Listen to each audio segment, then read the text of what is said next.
Happy holidays, everyone! I really love the Christmas period. I love Christmas seasons. I love the lights. I love the decor. Even though I don't know how to do them, but I really love the lights. I love the decor, and I really love the food. Most especially the food. I love jollof rice and chicken. For Christmas, it's a tradition in my house to make jollof rice and chicken every Christmas day. So I'm really looking forward to it this year. And I'm so happy that finally we are transitioning into a new year. And you know, as they say, if you fail to plan, you are definitely planning to fail. So that's why I just thought that, okay, we're moving into 2022. We need to put our finances in order for the year.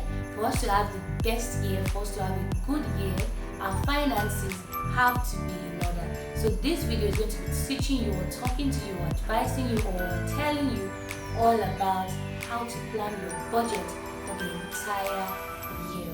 I'm going to be teaching us the 50-30-20 budgeting principle. So stay tuned.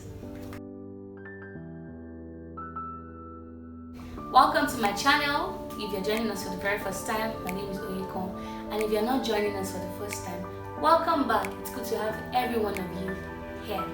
Okay, so now our first timers and those of us that are not first timers, please do not forget to give me a thumbs up and to subscribe if you haven't, because I know some of us watch the videos without subscribing. So please click on that subscribe button right now and subscribe, and then give me a thumbs up. So I mentioned earlier that this video is going to be all about finances. It's going to be all about budgeting. Now, budgeting is the money you set aside or you allocate for a particular purpose. So that's just into it. I don't want to go into intricacies or technical terms. So just know that a budget is the money you set aside or you allocate for a particular purpose. Now, something that has to do with our money is that it's not about how much you earn, but what you do with what you earn that makes a difference in your finances. And you might be thinking that what she's talking about, I need to be earning $1 million in order for me to grow. But the thing is, it's not really about how much you earn, but what you do with it. Now let's take an example from the character Mike Tyson. I don't know why I called him a character because that is an actual person. So Mike Tyson, as at the peak of his career, was worth $400 million, which is about equivalent to $700 million right now. But today, Mike Tyson is worth roughly $3 million. Now, what happened? That is due to his frivolous and careless spending. So you need to understand that it's not really, although how much you earn is also important, but what you do with what you earn is much more important. And that's why we're going to focus on budgeting today.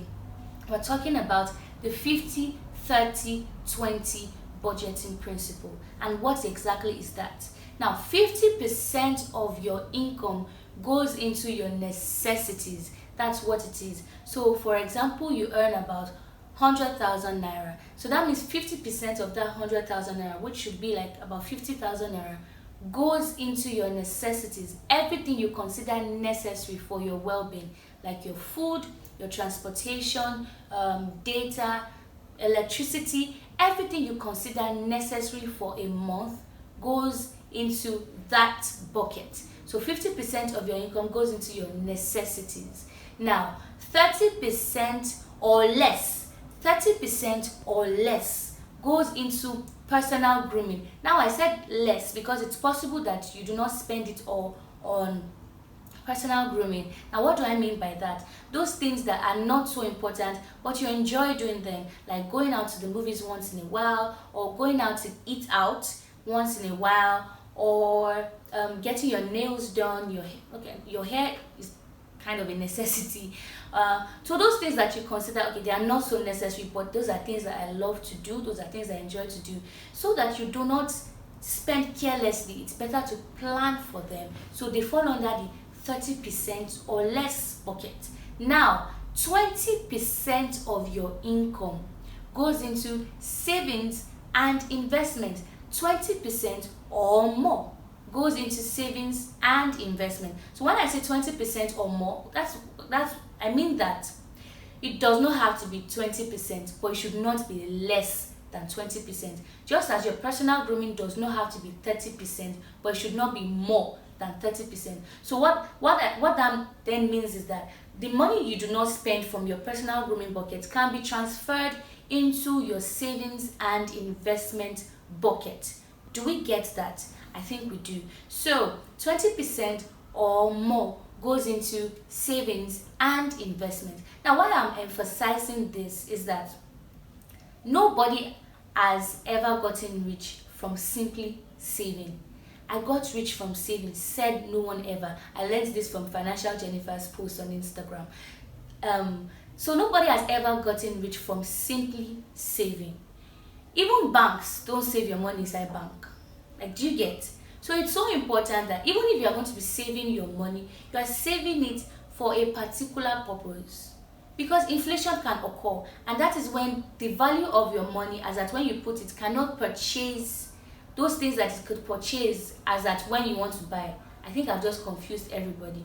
So when I say inflation, I just mean that the purchasing power of your money reduces. So for example, you could buy a big bucket of tomatoes for 1,000 naira last year. Today, you can only buy a bowl of tomatoes for 1,000 naira because inflation has occurred and the purchasing power of your money has declined, reduced. So inflation can occur. That's why it's so important that you just do not save your money, you invest your money, because that's when you can get the best value out of your money.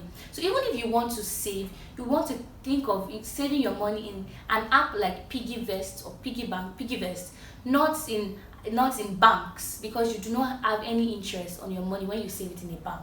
But if you make use of an app like Piggyvest, I'll confirm and I'll put it in the description box. At least you get an interest.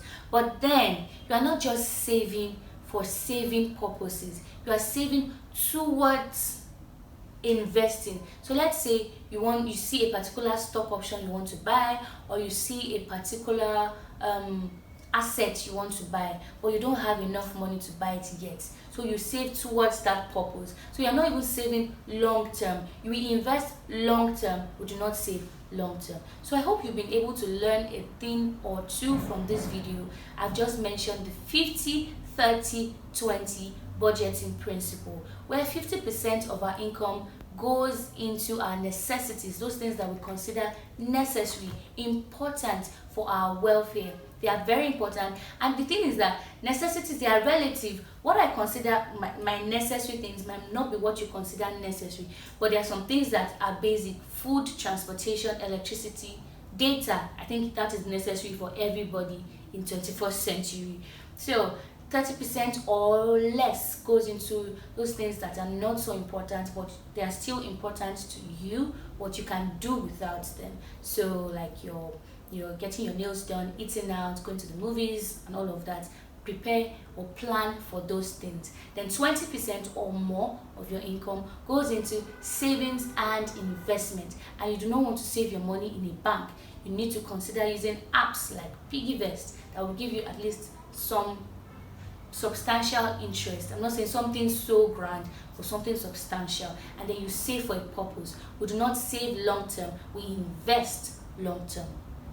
Do we get? All right, so you should watch out for the next video when I'll talk about 4 hottest assets you should invest in 2022. I think it's important that we know what kind of assets that we should be investing in, and I'm going to be talking all about that in the next video, so watch out for it. I hope you enjoyed this video. I hope you learned a thing or two. Please do not forget to like, give me a thumbs up, and to subscribe if you haven't. And I will see you